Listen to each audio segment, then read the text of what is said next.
Right away, notice the setup, police walk in already assuming guilt.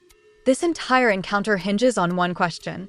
Can they legally detain someone based on rumors and assumptions, or do they actually need evidence? I don't answer questions. Okay. Do you have your ID on him? I don't offer. I need your ID. Did I break a law? There's potentially a liquor violation, yes. Yeah, I didn't. Were you serving tonight? I didn't violate anybody. So. Okay. Well, it's unlawful to serve someone who's visibly intoxicated. Right. Okay. So I think we all know that, but I didn't do that. So. All right. You have your ID? No, I don't. I didn't break any law. Right? Do you have evidence? That's why or we're do you have evidence that I broke a law in particular? That's why I'm here. If you don't have evidence that I specifically broke a law, then there's no probable cause for you to ask for my ID because you have to have reasonable. No, you have to have reasonable. Specifically broke a law, which I didn't do. Listen, I'm very careful about who I serve, and that's all I'll say. listen. I have reasonable. That's why I'm suspicion. recording. Okay, that's fine. You can record. I'm recording too. Yeah, well, that's good. I have reasonable suspicion that there was a Potential violation is doing a lot of heavy lifting here.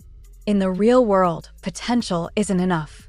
To demand ID or detain someone, officers need reasonable, articulable suspicion tied to this specific person, not a vague possibility. bar tonight. Okay, By two other employees here. I'm not going to get into details and discussions with you about an ongoing investigation, especially when it has nothing to do with me. You don't have to answer any questions, but you do have to identify yourself. I didn't break any laws, so what would I have to identify myself for? In Colorado, in order to ID somebody, you have to have proof that they've either broken the law or that you have to have reasonable suspicion or articulable suspicion that they have broken the law. No, you didn't witness me doing anything, and you don't have any witnesses saying that I served anybody. So I don't I need to detain you and... What would you detain me for? To identify you. For what crime, though? You have to have a crime to detain me. Reasonable suspicion is not a crime. So look, Yeah, go ahead. Were you serving alcohol tonight at this event? I'm not answering any questions for you guys. who's your supervisor? We were told that you were. That's, so I don't know. Marissa? I don't know. I just worked the venue. I don't know who my supervisor is. Yeah, we'll make that here. This is a huge legal moment. Detention is not a fishing license. You cannot detain someone just to figure out if they committed a crime. The suspicion has to come before the detention, not after. Probably the way you say it. Hang tight's a military term. I'm not a military person. I'm a civilian. So there's no reason to hang tight. I'll wait here, Is though. there something I did to upset you? No. I'm not understanding why you guys think that you have the right to my ID when I didn't break any law. I didn't violate any crime. You have no proof that I violated any crime. Reasonable suspicion means that you have reasonable suspicion that you have proof someone violated the law. You don't have that. You have hearsay from many different people. You didn't witness anything. So reasonable suspicion has to occur in order for you to require my ID. That hasn't occurred yet. I'm not stupid. I know the law very well. I'm a paralegal. You're not going to bully me into forcing ID out of me for something I didn't do. I didn't break any law. So you have to have a law broken. Or say, we're pretty sure he broke the law in order to ID me. You don't have any proof that I broke the law. And this is where the power dynamic flips. He's calmly breaking down the difference between reasonable suspicion and reasonable articulable suspicion, something many officers struggle to explain under pressure. Never just at this venue. Right, but you have to have reasonable suspicion that I personally broke the law. Yeah, you do. That's how it works. You can't just have blanket suspicion. I'm not gonna argue with you. Don't argue. Yeah, you can't have blanket suspicion. You have to have suspicion of an individual. We have the right to be free in our persons, and effects against unreasonable. Right. I have the evidence. No. In order to even ask for my ID, you need to have a warrant, or you have to have reasonable, articulable suspicion or probable cause that a crime has occurred. You don't have that against me. I didn't. Reasonable suspicion that a bartender that was working here tonight. You have no reasonable suspicion that I was. Did you see me behind the bar? Or did you see me running around picking up glasses? We're gonna ask your supervisor and other people who work there. That still doesn't matter. I was running around picking up glasses. I was running around picking up glasses. I'm literally running around with a tray in my hand. When you got here, you didn't see me serving anyone. Right? I'm not gonna argue with you. So I don't understand where your reasonable, articulable suspicion that I personally committed a crime is. You can suspect all you want. You can come back later and demand whatever you want once you have that, but you don't have that because I don't break the law. I know what I'm doing. I'm an intelligent individual. I don't go out breaking laws. I know you are. You're a very intelligent guy. Yeah, so I don't break laws, so I have no reason to articulate. You have no reason to articulate a crime, so I have no reason to. But you're just not Not for me. You have reason to articulate what you think is a crime, but that's not a crime. That lady's on her way to the hospital. That's not even. Probable cause. But Again, that's not probable cause of me for anything. You're right. I have reasonable suspicion that I'm trying to investigate. Right. Reasonable suspicion is where we're at right now. I'm trying. Done it right real quick. Finish my statement, right? Reasonable suspicion that people who are working at this event, who are serving alcohol, served alcohol. And that is go ahead. Who served alcohol to these people here, right? So we're just trying to identify. And that is a completely different thing than reasonable articulable suspicion. Reasonable suspicion just means you reasonably suspect something happened. Reasonable articulable suspicion is that you specifically have articulable proof. You have reasonable articulable proof that one individual broke the law. That'd be probable cause. No, that's probable cause is the next step. After reasonable articulable suspicion, then you interview everybody that you can, and if that gives you enough probable cause, then you have a probable cause statement to do an arrest. But you don't have a probable cause statement right now because I haven't admitted to any crimes. Right. Sir, because I didn't break the law. Yeah, right now, I don't have probable cause. I didn't break the law, though. I have reasonable suspicion to identify all bartenders. No, you don't. You have reasonable suspicion to come and try to do what you got to do to try to fulfill your investigatory quota, but that doesn't have anything to do with me.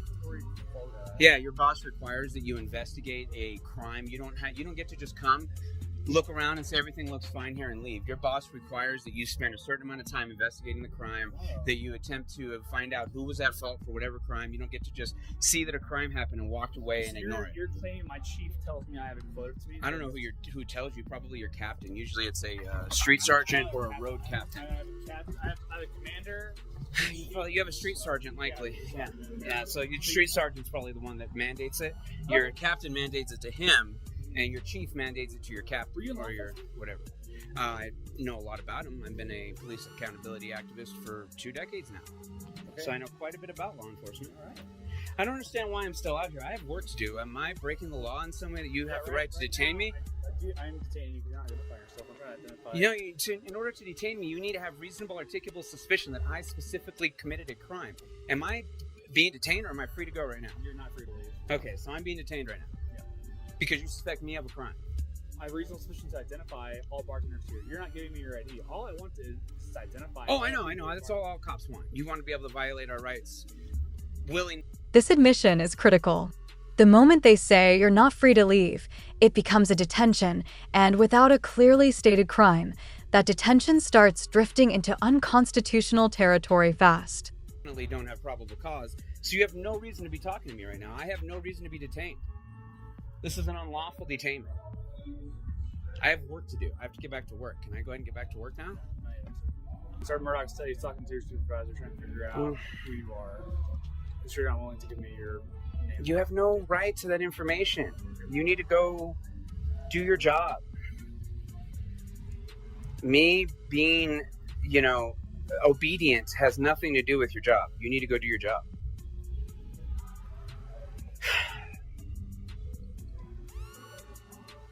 You guys always think you can just bully situations, and it's not going to happen.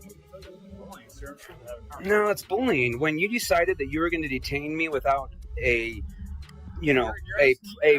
really strong, reasonable, articulable suspicion, by detaining me without that, you are clearly violating my Fourth Amendment right now.